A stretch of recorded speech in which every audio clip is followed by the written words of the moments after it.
Thank you, Eric. It'll be the first power play for BU, as we said. They convert at a 22% clip, 22nd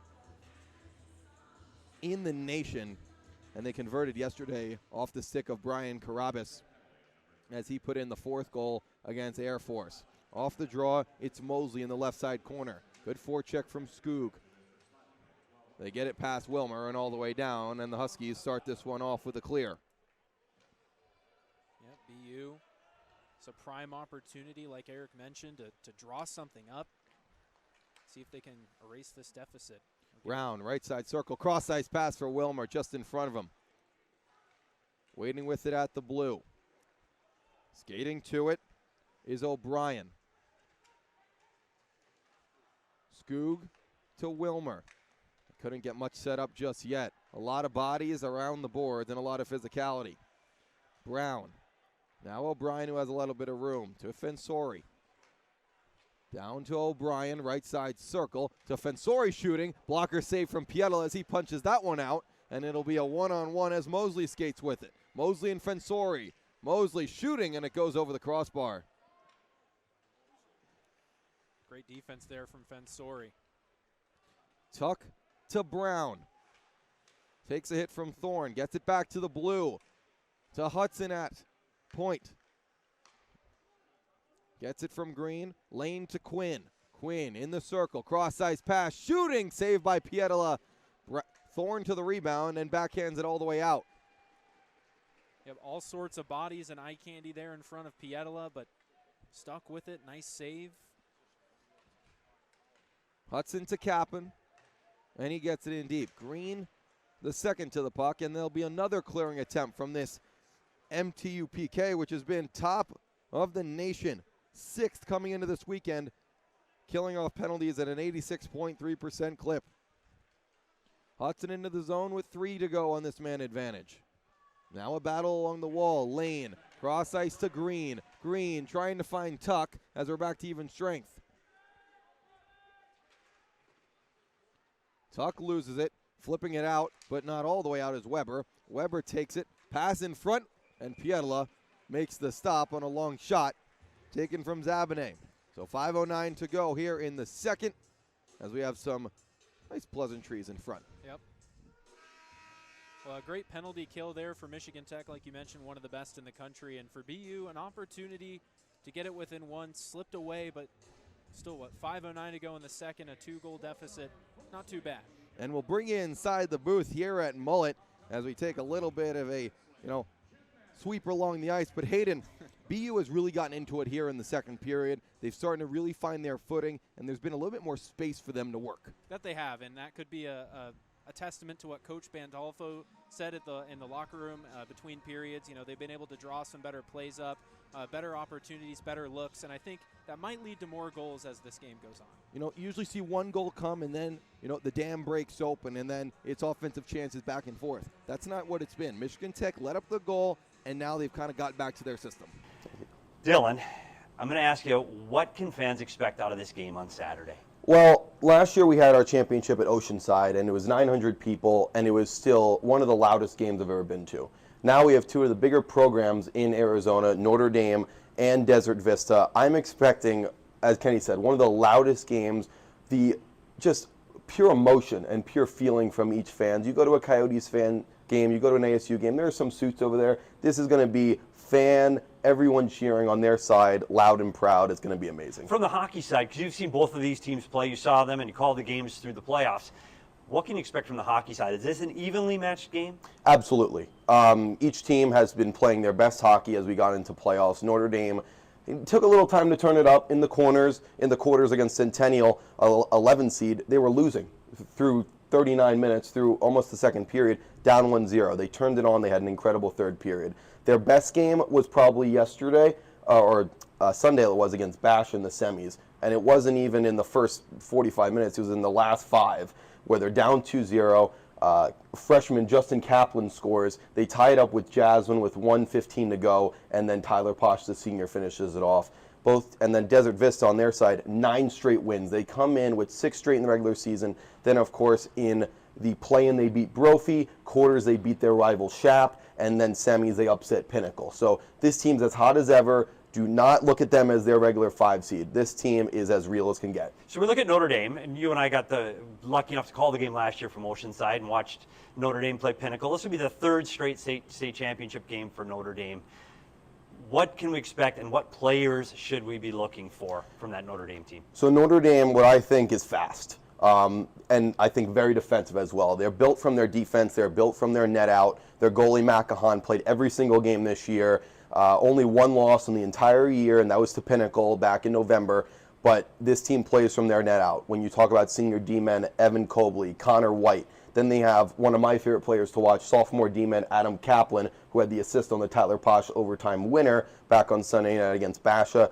Very defensive game. And then you look at their forwards, and it's even better. Connor Purdue and Reed Gramlich, who's only a junior but plays like he could play juniors tomorrow. He's incredible, so fast, goes to the outside and cuts to the net. Those are the 2 guys that lead them on offense for sure. You talked about Desert Vista, and this is a team a lot of high school fans maybe weren't expecting in this game. I know the Pinnacle Pioneers are a name that people that follow high school hockey know, but Desert Vista deserves to be here. They earned their way here. Can you give us some of the players that lead that team? Absolutely. So Desert Vista kind of had 2 sides to their season this year. It was before, when their travel kids from Bobcats were out traveling, and then when they got them back, they went on a 6-game heater through the regular season, and then, of course, the 3 games in the playoffs. So names to look out for. Ryan Jim, 92 on DV, has 7 goals in the last 3 games.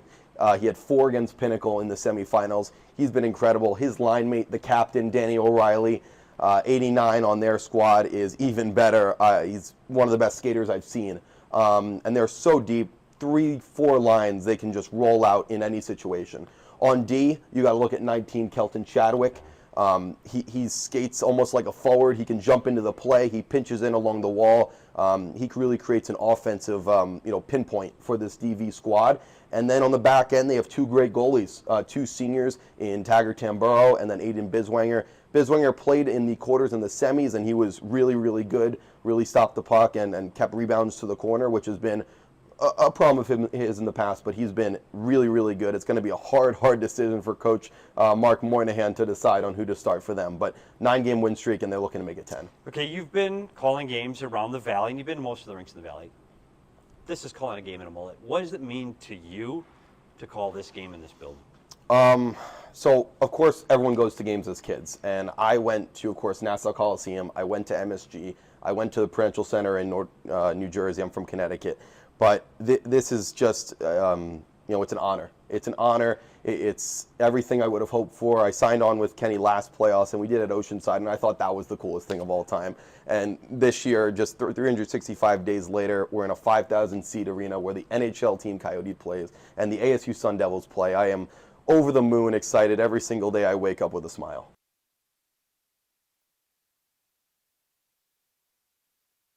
Desert Vista Hockey, a team that wasn't known by some back in January, but is now getting all the hype. The hockey team is part of the Arizona High School Hockey Association, which is not regulated by the Arizona Interscholastic Association. However, the community built within hockey in Arizona has grown immensely over the years, and the atmosphere at these games are similar to your usual high school football games on Friday nights. Just ask junior forward Ryan Jim. I think it shows how much it's grown. You know, at the beginning of the year, we didn't really have anybody at the games, and then throughout playoffs, more and more people started coming as we were winning, and it was great to have that support. There is a thought that says you need to go outside Arizona to be recognized and make it to the next level in hockey, which has created the popularity of travel teams. A good amount of Desert Vista players are on said teams, which go to places like Boston and Chicago on a weekly basis. However, DV got those players back full-time in October and haven't looked back since. Senior captain Danny O'Reilly saw the switch flip in person. I think just our whole team dynamic changed. We all became closer and grew together, and there's not much a close group of friends can do. Facing a weekend of 3 straight losses to top teams such as Chaparral, Notre Dame Prep, and Pinnacle in October, the team said that was the turning point of the year. Ever since that 0-3 weekend, DV did not lose one game, going on a winning streak that carried them to the state championship on February 4th at the brand new Mullet Arena. Desert Vista took on the #1 seed Notre Dame Prep in the championship and found themselves down 4-1 after the second period. The Thunder scored 3 goals in the final 8 minutes of the third to tie it, thanks to Ryan Kim, Danny O'Reilly, and Ryan Jim. Back to Jim. He shoots. He scores! Ryan Jim ties game! As overtime came around, senior forward Marcello Lane scored the game winner to clinch the state championship for Desert Vista. Here comes Ensley. His shot blocked. Another shot. They score! Lane to the championship, and Desert Vista completes the comeback. Incredible!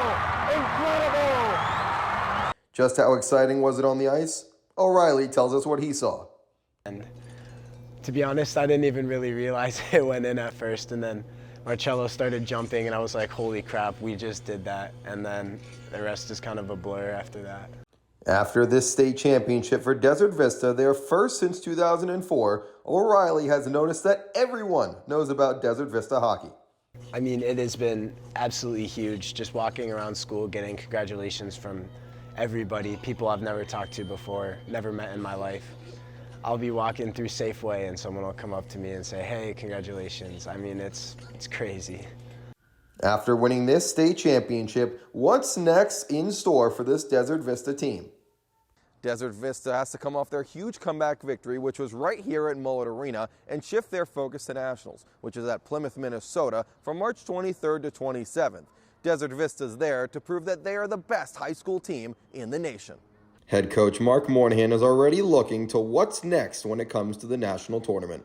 Yeah, we're really excited. We're looking forward to seeing who gets seeded into the Nationals so we can start reviewing tape and seeing who we're playing against, and then start getting our practices geared towards any specific teams. Reporting from Phoenix, Dylan Pescatore, Cronkite News.